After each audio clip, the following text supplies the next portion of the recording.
Welcome back to the latest word on Black News. I'm your host, Brittany Jones. It's been a long time, folks. I am so excited to be back here with you. And if you've been following the headlines and keeping up with our latest minute stories, you know that over the past couple of weeks, we've watched everyone from Black lawmakers to celebrities to organizations like the NAACP, Urban League, you name it, they're all sounding off and protesting after the Supreme Court made significant changes to the Voting Rights Act. Alabama, Tennessee, and Louisiana are already in the process of redrawing maps that would eliminate a black Democrat from office, and other states could follow. Just recently, thousands made their way to Montgomery, Alabama to rally against these changes. And joining me now is the fabulous Dr. Jonathan Collins, political science professor and host of Jonathan Thinks, and Myron Clifton, co-host of the Voice Memos podcast and author. Thank you both for being back here on the show. Good to see you, Brittany. Hello, Dr. Yeah, Collins. thank you for having us, Myron. Great to be in conversation with you. A pleasure. Of course, because I was getting ready to say it's getting real, but it's been real, but it's realer at this point. So we really want to dig into this. First question is the fact that the NPR analysis recently found that at least 15 House districts are now at risk of elimination following the Supreme Court's ruling. We're talking about Alabama, Louisiana, Tennessee, and Mississippi are already moving to redraw maps. Do you think the system is being rigged against us? And Dr. Collins, we'll start with you.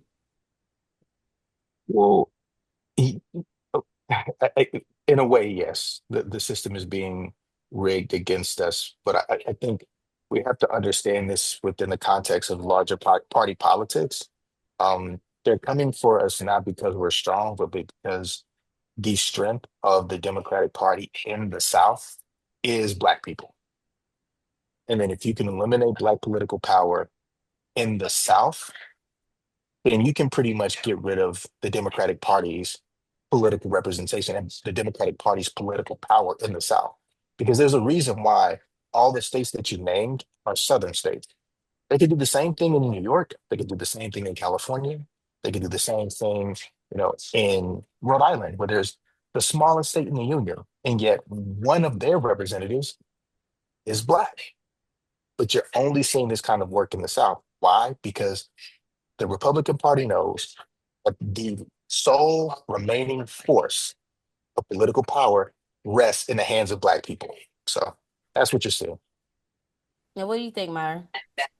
So I completely agree with that. And then speaking about the party at large, I think that the strategy of attacking Black political power, right? The base, that the seat is in the South, as Dr. Collins said, that it also, because white people generally, white Democrats I'm talking about, tend to be apathetic to things that happen to Black people until it reaches them. And it's a diabolically wise move to attack the Black voting base in the South, because they know white Democrats won't react, even though white Democrats in blue states, blue districts, blue cities depend upon the Black political power in the South to get what they want. As Dr. Collins said, they need that. The Democratic Party needs those votes in Congress. But too many of our white Democrat people don't see it like that. They just say, well, this is something happening in the South. And they are just immune to being urgent, like we have been urgent over these since they started attacking. I started attacking our political power through the Supreme Court, and the party is in danger of losing, as Dr. Collins said, everything that it has worked for the past 50 years. Well, that brings me to the question of who benefits the most from this, from diluting the Black power.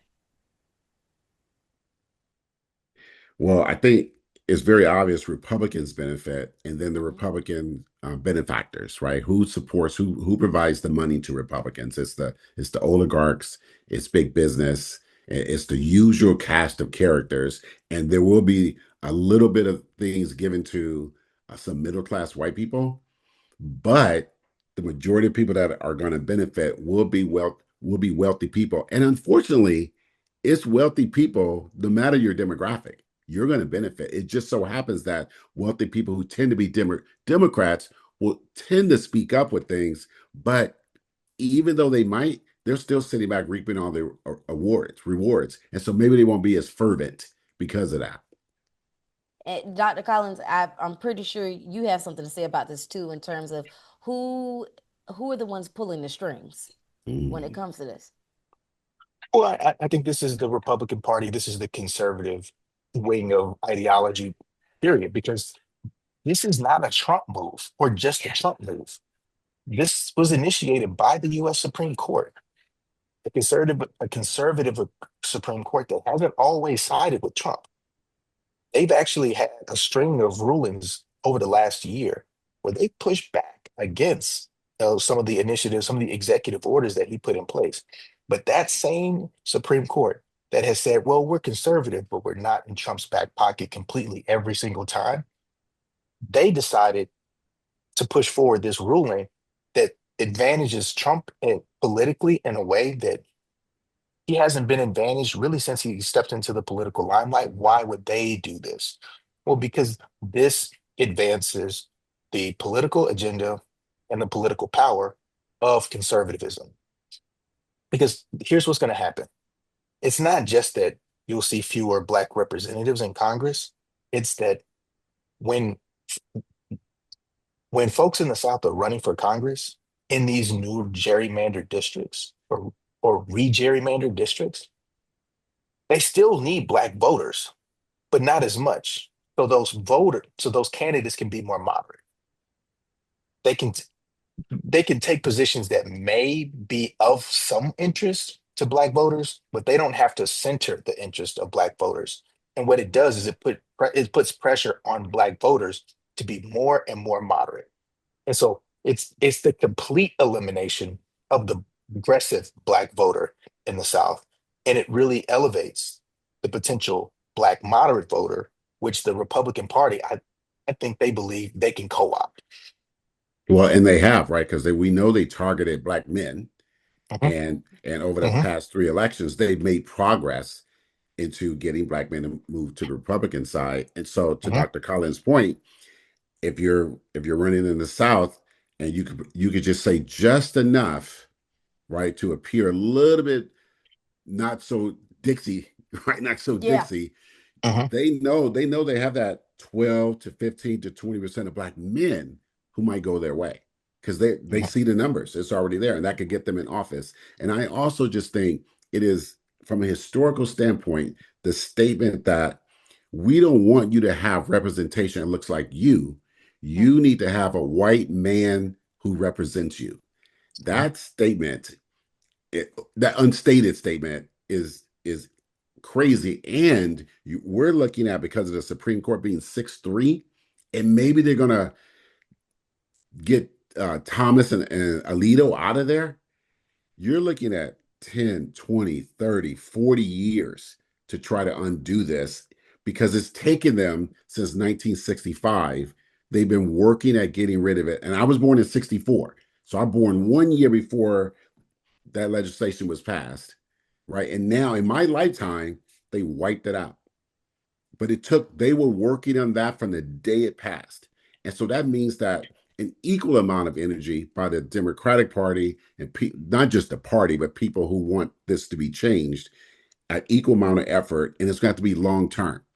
And that to a lot of people, regular voters who like instant gratification, Hmm. I voted, I didn't win, I'm done with voting. Like, we have a lot of that type of apathy. So it's going to be hard to change that. And if we can change, it's going to take a long time. Yeah, I mean, and some people have asked a question about, even, is this even legal at this point? Because there are some states that actually have requirements in place that says you cannot make certain changes right before a primary election. And so, Dr. Collins, I don't know if that's something that you could speak to in terms of what they're doing. Is it legal? Well, it's only legal if the states embrace it as legal. That's the thing that makes this complicated it, and, and honestly, just like straight up trickery. Because, well, for states are in charge of operating their own voting systems, right? You have your secretary. Every state has a secretary of state that is tasked with essentially making sure that their state administers free and fair elections. And they the federal government, the Constitution dictates that there's this universal right to vote. Of course, if you meet certain criteria above 18, Right. but it doesn't stipulate exactly how um, the voting systems are supposed to be implemented. They leave that power and discretion to the states. And so for this, for the new deracialized gerrymandering to lead to illegality, it would have to be the state that accepts that illegality and then moves to make the changes. The problem is it's the states that are actually allowing this to happen in the first place. And again, so this is why what you're seeing is a complete tale of two places, whether you're above the Mason-Dixon line or below it. Because if you're above the Mason-Dixon line, yeah, it's illegal and it's going to be enforced. If you're below the Mason-Dixon line, it's fair play. And Myron, even I was just reading that Justice Ketanji Brown basically said that that's why she dissented against them sending this back to lower courts to figure out because of what Dr. Collins just said. Yeah, if I can make a more of a comic book analogy, the Yeah. way it's set up is it's like Hydra, right? We have the federal government, all three branches in the hands of Hydra, and you can stop them, but if you try to stop the feds, like Dr. Collins said, you have what, 30 states that are other branches of Hydra that could do what they want because each governor and each secretary of state, they're their own president, their own emperor, their own dictator. They could do it whatever they want. And if that system in that state says this is legal, it's legal. And we know what that means south of the Mason-Dixon line, right? We know if they say something's illegal or illegal, we always are on the negative end of whatever that decision is. We have 400 years of history of that proof. So it's a brilliant evil scheme the way it's set up where each each governor is his own world and they're not beholden to the federal government if they don't want to be. And unfortunately, the country after the civil rights legislation or after 1865 did not move to consolidate some power at the federal level. It did, but not enough. They left too much to the states, but I think that was by design. And here we are. Now we see the entire um, Confederate, right? The Confederate rose again. They've been trying for all these years, and they got the power that they wanted. They don't have to listen to California, New York, Colorado, Washington, Oregon. They don't have to care, even though we're paying the cost of all them poor states. That part. Right. The way gas prices set up, the way Oh, everything is set up right now for us, and then now dealing with the battle of voting rights, and then even to the point of what you touched on earlier when you said you said 64. You were born in 64. 64. Yeah, and I was just looking at it, I was like, my mom is younger than the Voting Rights Act. Like that's crazy to It's see this crazy. being like basically revoked in our I was about to say our time frame, but in our lifetime. And Yeah. so and Dr. Collins, this is something that you talk about every day. I'm assuming with your students, with you covering Black culture and all those things. What's been your experience like bringing this to even the classroom? Well, it's tough because you have to understand that this is a systemic attack. This is not Mhm. something that is like a street level attack. So, you know, you don't feel the effects of this immediately. Like there's the news story that happens, and then there was the march, and I think it was Montgomery or Selma that happened this past weekend. And there's a lot of awareness that's being generated around this, but I still don't think people feel the impact at the street level. Yep. And that's what that's what we have to get people to see is that, this sets the stage for major policy transformations that are going to happen down the road. This we have seen the uh, the Republican Party has struggled to amass political power this millennium. If you go back and look at presidential elections going back to the year 2000, up until the most recent election, the Republican Party won the popular vote one time. Mm. right? Uh, 2000, even Democrats. Bush won the election, but Gore wins the popular vote. 2004 was the only time. Mhm. 8, 12, 16, and then 2020. So this has been a country where the the majority of voters have been looking at the Democratic Party, liberal policies, progressive policies, and they've said, we want that. And the only way that the Republican Party has been able to generate political power is to essentially play with the rules of the game. This is why in 2020, you have Donald Trump calling the governor is it the governor, the Secretary of State of Georgia, saying, find me more votes, get me more votes, right? Like, so, the only way that they could amass political power is by changing the rules of the game. And so you look now at this ruling, and to me, this is the biggest change to the rule of the game that we've seen them execute this millennium. And so then what comes after that are a series of policies that expedite the kinds of failures that we've just seen over the past year plus. Right. So, you know, inflation, tariffs, um, foreign conflicts that nobody wants to be a part of, affordability, environmental degradation, um, literal policy war attacks on Black people, and these anti-DEI policies and proposals. We've seen we have fewer Black people in government than we have in the last 20 plus years. Mm. We have fewer investments in grants and research and funding to generate new knowledge and medical solutions than we have in our modern history.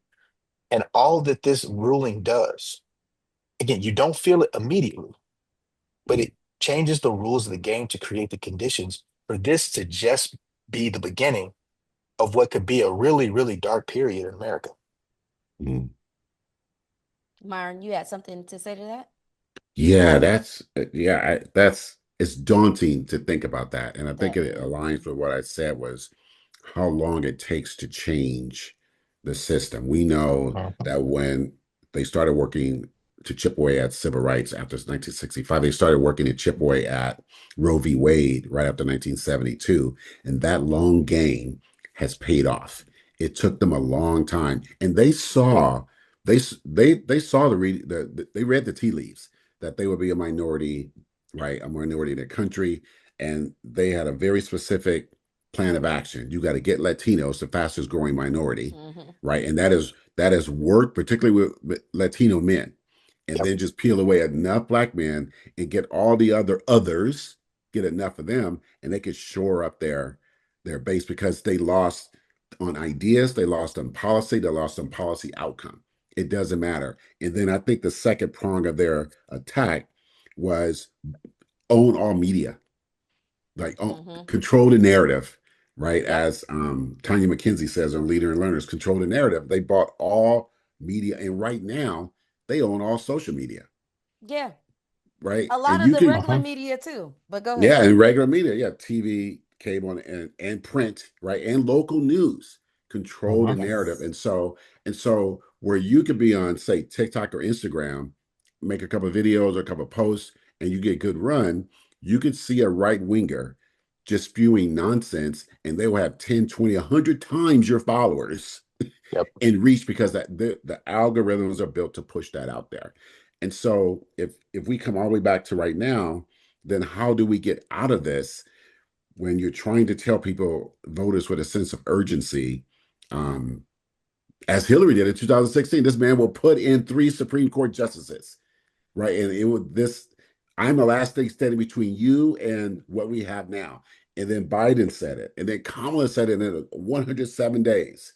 107 days, but too many people who benefited from Democratic policies, like Dr. Collins says, if we just go to 2000 or we go to 96 with Clinton, all those Democratic policies helped this country move to the future. And across every institution, everything, right? The healthcare, environment, child care, elder care, unionization, wages, every single thing. And yet Republicans convinced enough people with this line right here, the Democrats haven't done anything. My God. So yeah.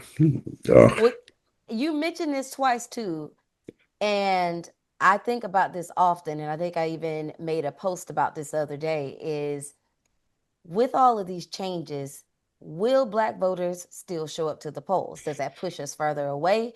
Or does that make us go, they ain't putting the people who we want in office anyway, so I'm gonna stay home? That, I think we're going to find out a whole lot in a couple of key races. One, I like to think California, but there's not enough black people in California. Even though there's 5 million, and the second most next to Texas, but the state has 40 million people. We're not the political force except outside of, LA, the Bay Area, and so forth. But anyway, but we saw what happened to Jasmine Crockett in Texas. She almost won almost exclusively with black votes, right? Almost exclusively. And I think Tallarico, I hope he wins, but I don't think he's going to win. And I don't think the governor race is going to go past the guy in the wheelchair. So you got that race in Texas. You got what's happening in Ohio with Amy Acton, a white lady, running against Ramaswamy, who Republicans have told him to his face they hate him. They don't want an Indian. Like, they hate that guy, and yet he's running for governor of that state.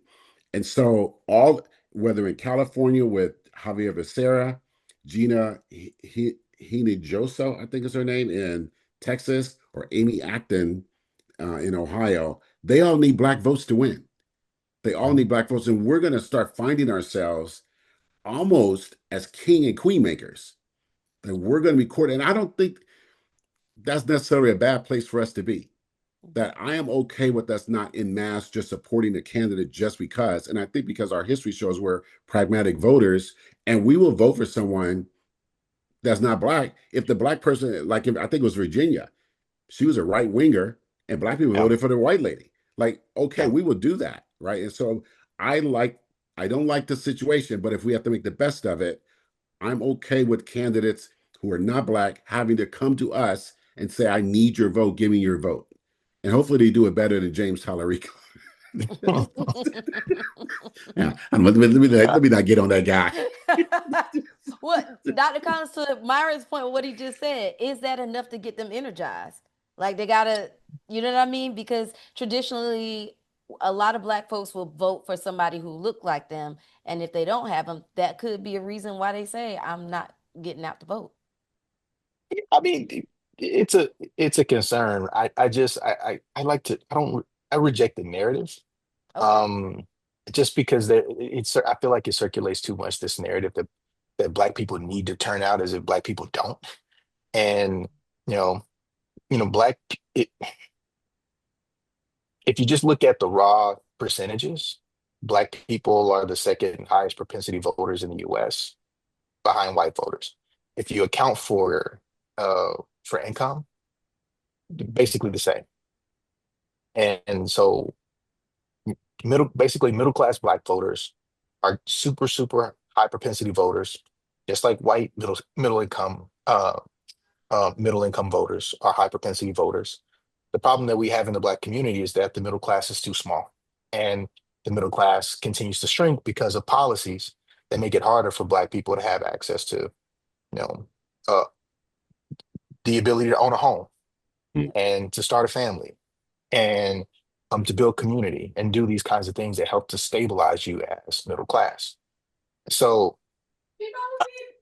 the idea that black folks don't vote or aren't going to vote, I'm kind of rejecting that, just because there's no precedent to this idea that black people won't vote.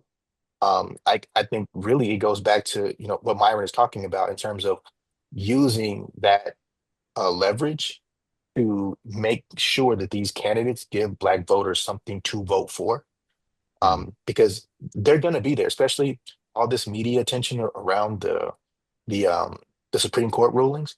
The last time we saw the black vote attacked in this way, we saw black voters respond positively. Mm. So this was um, the voter disenfranchisement stuff that happened with voter ID laws. I think Mm, some of the states, this is Trump round one, where there was all this attempt to create these voter ID laws to limit Black folks from voting in the South. And guess what? Turnout went up in a lot of different counties as in a direct response to that. I think you're going to see the same mm, thing here, where that targeted attempt to disenfranchise Black voters. I think that mm. will backfire in a lot of places. Mm. But again, the question is, are the candidates going to give Black people something to vote for? And I want to say that aligns what you just said, Dr. Collins, with what we see happening in Louisiana. Governor Landry went out with 5 very specific initiatives that he was backing, and Black voters got out and white voters, and they turned down every single one. And they got out to get a petition to recall him. And if you saw online the lines of people that were out to try to get him out of office, those lines went on for hours. And typically, Louisianans don't have the highest voter turnout. Governor Landry went with pushed 5 initiatives as a way to try to punish Louisianans, and voters turned out. And every one of the initiatives he backed failed. And then there was a recall initiative on him, and the lines were hours long. And Louisianans don't typically have high voter turnout, so it did galvanize them. To Dr. Collins' point, that can happen. It's just a matter of the timing. Like if we can get, Republicans do something dumb at the right time, Black voters will get out. And it's on the board. It is on the board. Just Well, I want to ask this too in the last couple of minutes because for some, it's not necessarily just a political issue, as we're also trying to make sure people understand the narrative of losing any part of the Voting Rights Act is a tremendous blow to Black America. And so I really want to also touch on that too, like no matter what side of the aisle that you're on, the fact that this is just an impact to you if you are a Black person. And Dr. Collins, I don't know if you want to speak to that really quickly first. well, yeah, I mean, so it's about Black people, but it's bigger than Black people. Mhm. So, you know, this is fundamentally about power.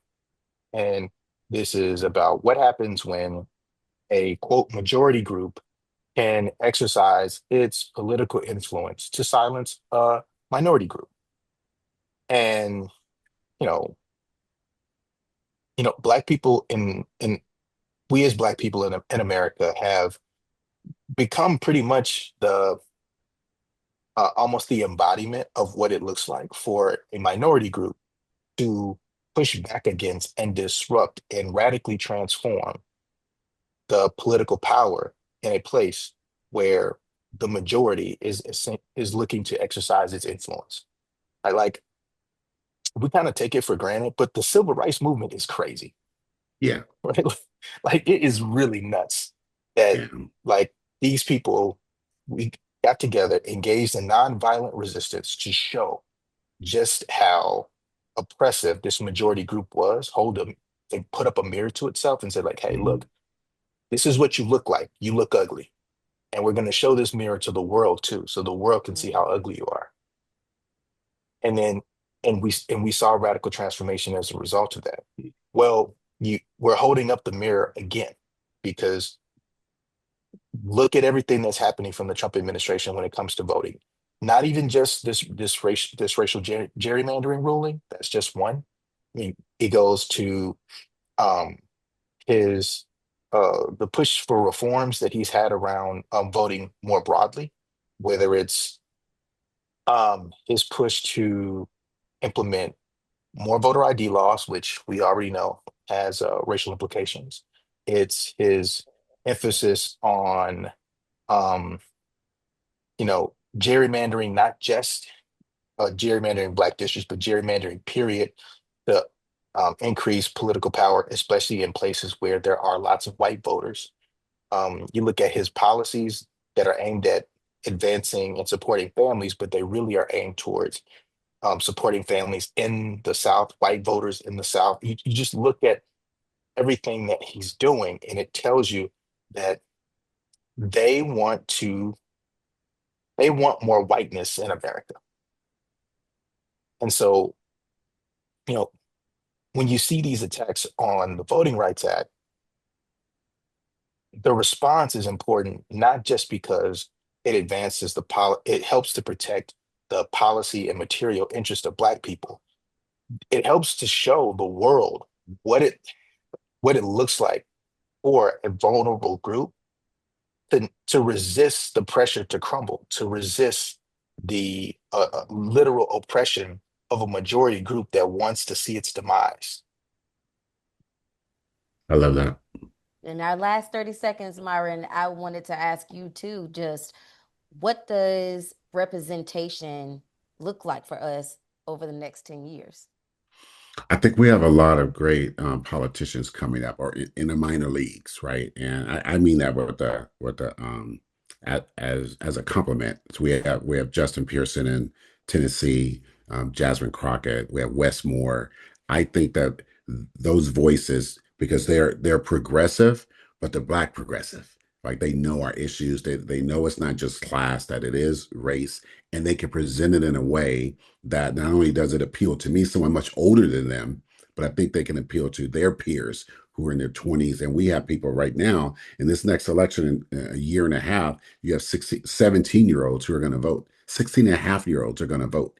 And so they may not look to Obama, right? Like I'm his peer. He's like a year older than me. Maybe even not even to Kamala, who's about my age. We're both born in Oakland at the same hospital, a couple months apart, like to say. Let me get that out there. So I think we do have a good young group of progressive candidates. And I will even throw someone in there like AOC, or even what Mandami is doing in New York. You can see a different side and a different look and feel to what Black political power looks like, but also our brown political power. And if we can somehow combine that in a way that we haven't done as effectively as we could, I think we can accelerate the change back to where we really need the country to be. Well, the church says when two or more are gathered and we are touching and agreeing. And we got to bring you guys back on the next one because we know it's still going to be real out here. Anytime. Yes. Thank you, Dr. Collins. And thank you, Myron, for Thank you, Dr. joining us Collins. again. Pleasure. Thank you, Myron. Thank you, Thank you. Brittany. And thanks to all of you for watching. As always, we want to hear from you. Join the conversation and tell us what you think about what's happening with the Voting Rights Act. And I love what Dr. Collins said about changing the narrative when people start to talk about whether or not Black people are going to vote, because we all should. But for now, I'm Brittany Jones, and until next time, take care.